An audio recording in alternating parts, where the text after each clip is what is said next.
Antes de começar o vídeo, eu quero pedir a você que acompanha o Blog da Cidadania que se inscreva no nosso canal, curta e compartilhe os nossos vídeos, acione o sininho das notificações, que assim você nos ajuda a fazer o nosso trabalho. E vamos ao vídeo.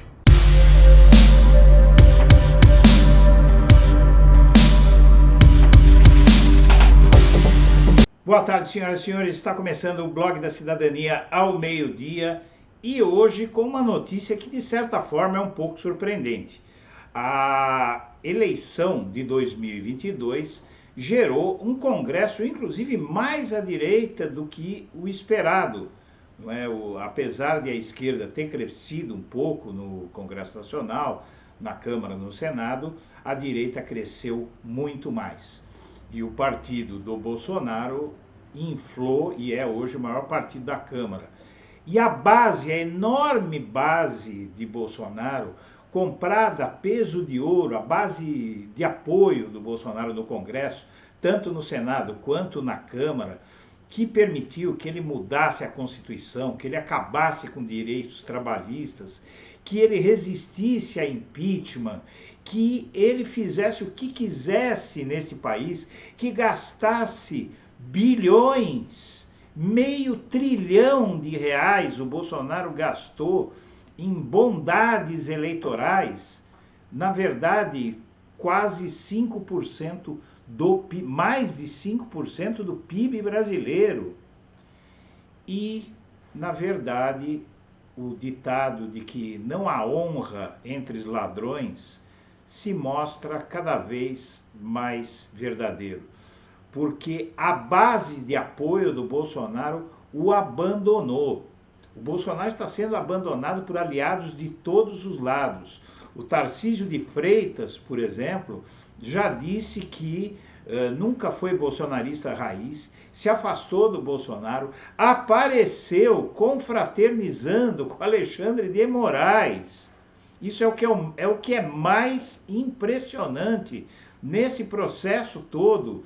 O Tarcísio de Freitas, que o Bolsonaro se empenhou para eleger em São Paulo, está pulando fora de Bolsonaro.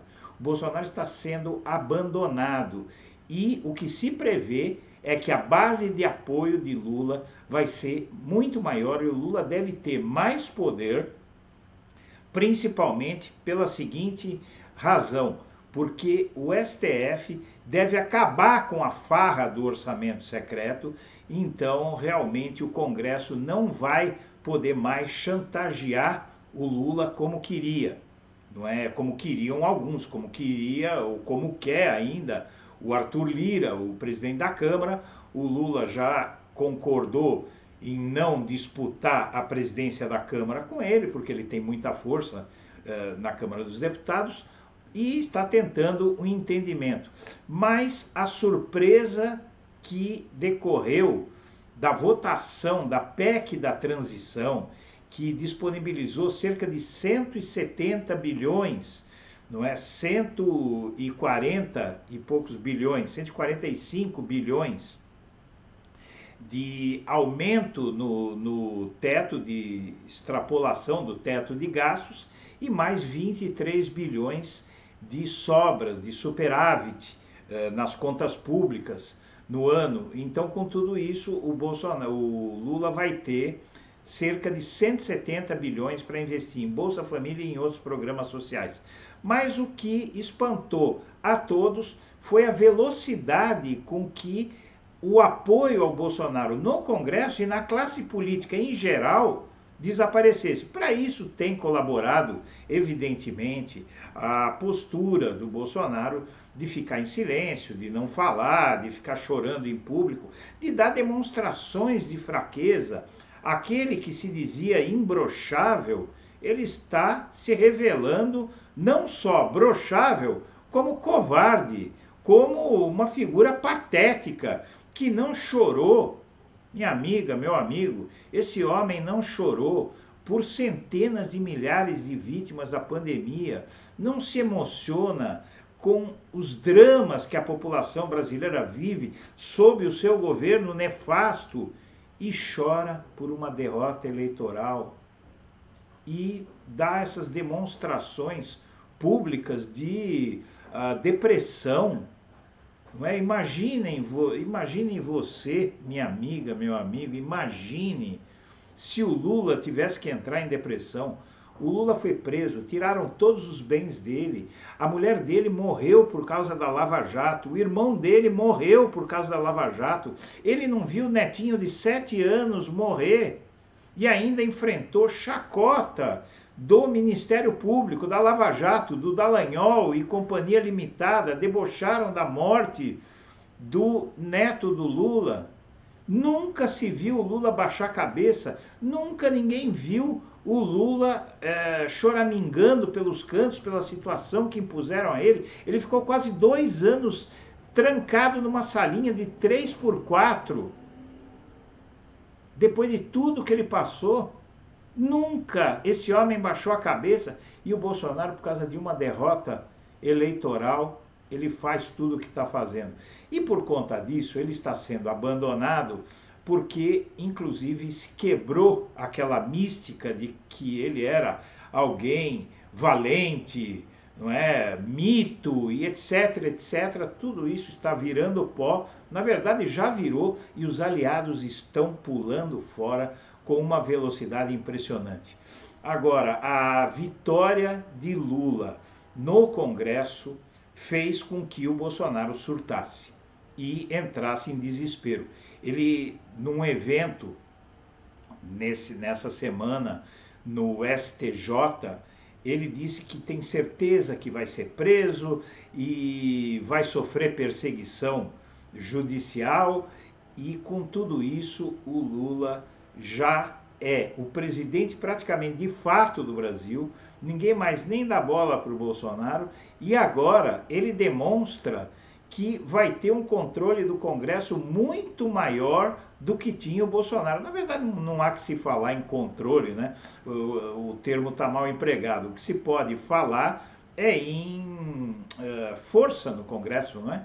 A força que o Lula está demonstrando no Congresso, porque muitos vão questionar, dizer o seguinte: não, mas vai vir outro Congresso, outros nomes, uma parte desses que lá estão vai sair. Porém, são os mesmos partidos. Então, a orientação partidária vai ser a mesma.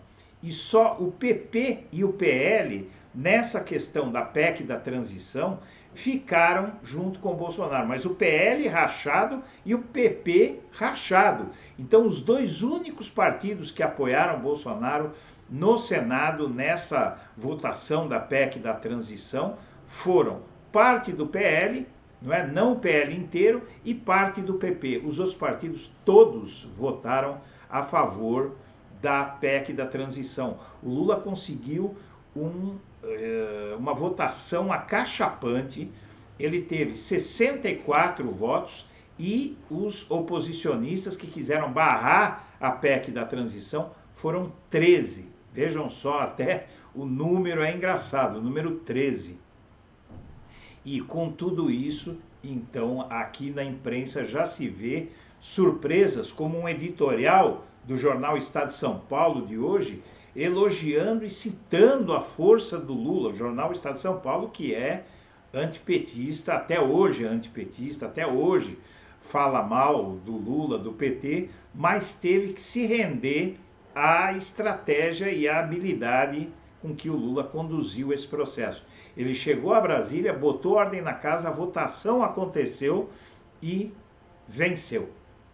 Vi e venci, como diria o general romano. Então, minha amiga, meu amigo, vamos passar aqui para as notícias que corroboram o que eu estou dizendo e entender que essa conduta do Bolsonaro, essa conduta dos valentões e dos impiedosos sempre conduz ao mesmo desfecho. E nós estamos só começando a ver o Bolsonaro pagar pelos seus crimes. Vamos ao que interessa, então. Aqui você vê matéria do UOL: em vitória de Lula, Senado aprova a PEC da transição. O texto agora segue para a Câmara. O plenário do Senado aprovou na noite de ontem a PEC da transição, que amplia o teto de gastos em 145 bilhões de reais por 2 anos para bancar as parcelas de R$ 600 do Bolsa Família, com adicional de R$ 150 por criança abaixo de 6 anos, ou seja, vai melhorar ainda mais, não é? Então, se uma família tiver 4 crianças, por exemplo, vai chegar a ganhar R$ 1.200 por mês. O texto da proposta de emenda à Constituição agora segue para análise da Câmara dos Deputados. A aprovação da medida representa a primeira vitória de Lula no Congresso Nacional. O texto base da PEC foi aprovado com folga nos 2 turnos. O placar foi de 64 votos a 16 no primeiro turno e no segundo, para confirmar ou não, ele teve uma vitória ainda maior. Os que se opuseram baixaram de 16 para 13. Por se tratar de uma PEC, eram necessários ao menos 49 votos para que a proposta fosse aprovada e ele conseguiu com folga. E essa expressiva vitória ajuda, inclusive, o Bolsonaro a fechar as contas de 2022. Porque, minha amiga, meu amigo, a destruição das contas públicas deixada pelo Bolsonaro fez com que ele não tenha dinheiro para pagar, inclusive o Estado brasileiro não tenha dinheiro para fechar as contas de 2022. É uma situação de destruição, porque o Bolsonaro pegou todo o dinheiro que tinha disponível no governo e enfiou nas bondades eleitorais para dar dinheiro para caminhoneiro, para taxista. As bondades foram indiscriminadas. Ele saiu distribuindo dinheiro para tudo quanto é lado, achando que conseguiria se reeleger com uma fortuna. O total do que ele gastou de todas as formas das bondades eleitorais somam quase 500 bilhões de reais. Isso é quase meio trilhão de reais e representa algo em torno de 5% do produto interno bruto do nosso país. E mesmo assim, ele não conseguiu o que ele queria. E aqui, inclusive, essa matéria do jornalista Reinaldo Azevedo explica bem isso. O presidente eleito Luiz Inácio Lula da Silva obteve ontem uma primeira e expressiva vitória no Congresso Nacional com a aprovação pelo Senado da PEC da transição. Na primeira votação, o placar foi de 64 a 16. No segundo turno, de 64 a 13, houve 15 votos a mais do que os 49 necessários. Aprovou-se o texto que já havia obtido a anuência da Comissão de Constituição e Justiça. Agora, a proposta de emenda constitucional segue para a Câmara, onde precisa de anuência de pelo menos 308 deputados. A base de apoio do Lula no Congresso começa pela base de esquerda. A esquerda tem em torno aí de 140, 150 deputados. Então, outros deputados vão ter que vir de outros partidos.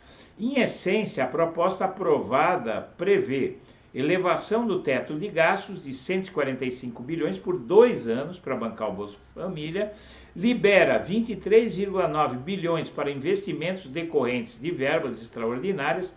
Então são 24 com 145, são 169 bilhões de reais que o Lula vai ter para usar no social. Dada a disponibilidade de recursos, o Congresso participa da sua destinação.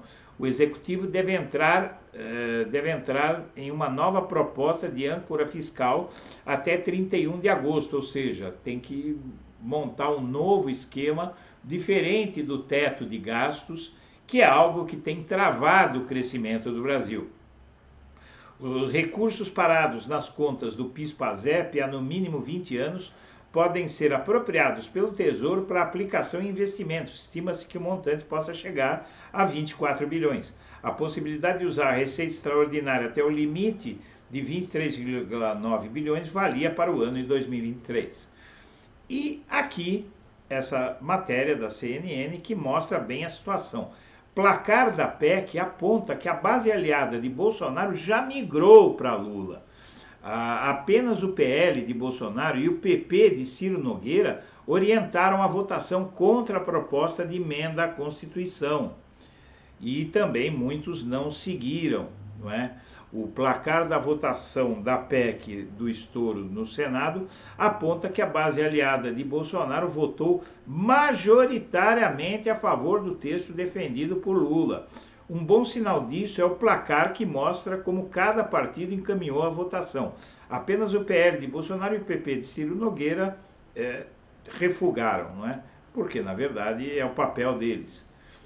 E, com tudo isso, nós temos, então, uma situação hoje no Brasil que mostra que o Lula vai chegar a 1º de janeiro em condições, com o novo Congresso que assume em fevereiro, de tentar consertar num prazo mais rápido tudo aquilo que foi destruído.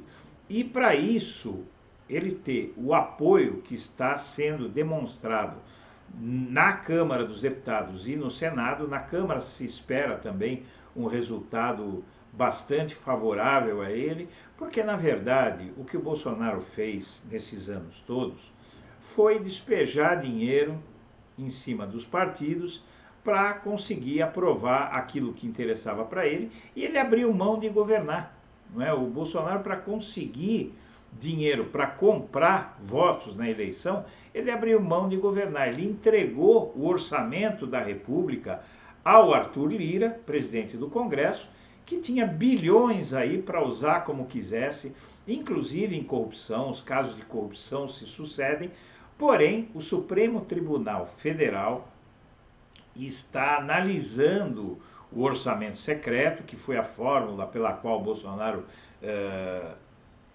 conseguiu comprar votos no Congresso, né? A compra de votos ele conseguiu através da invenção desse orçamento secreto, que é basicamente o seguinte: ele destina verbas e não diz a quem estão sendo dadas essas verbas, a qual parlamentar coube cada verba de emenda, não é?